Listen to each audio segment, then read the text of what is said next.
do tyłu, prosty kręgosłup.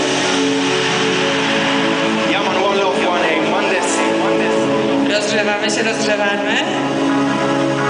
Ustalmy. Mamy jedynkę, dwójkę i trójkę.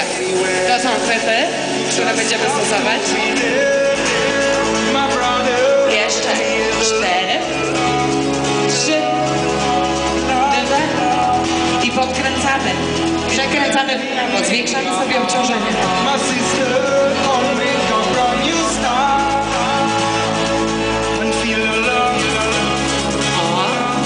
Już zaczyna być odczuwalne, czyli zbliżamy się do pierwszego pagórka. Jedziemy ostro pod górę, zwiększamy. Zwiększamy trudność. Tempo. Raz, dwa. Jeszcze.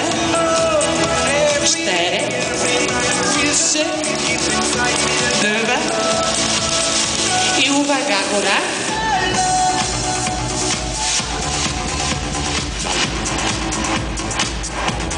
Jeszcze 4, 3, 2.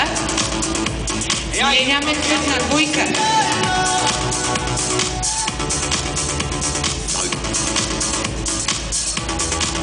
Pierwsze zadanie tylko będzie nasze.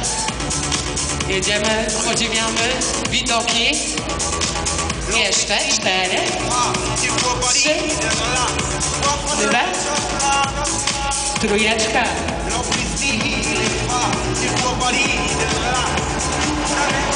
I uwaga, sprint pod górę, przyspieszamy. Raz, dwa.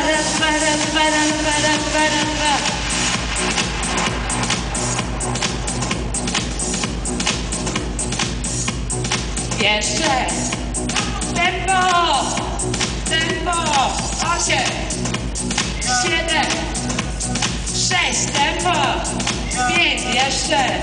4, 3, 2 i zwalniamy.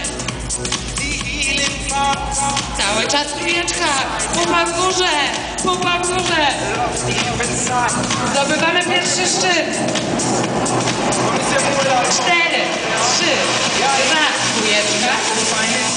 Zmieniamy chwyt na 2. Jedziemy ostro pod górę.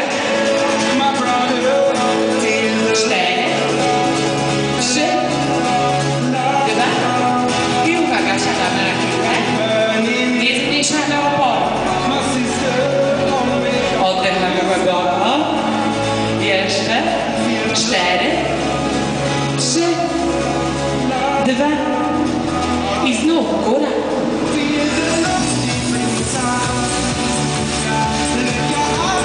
Rozejrzyjcie się, zbliżamy się do szczytu. 4, 3, 2 i dół. 4, 3, 2, góra. 4, 3, 2, 1, tempo góra, dół. Raz, 2, góra, raz, 2, dół, raz, 2, góra, raz, 2, dół.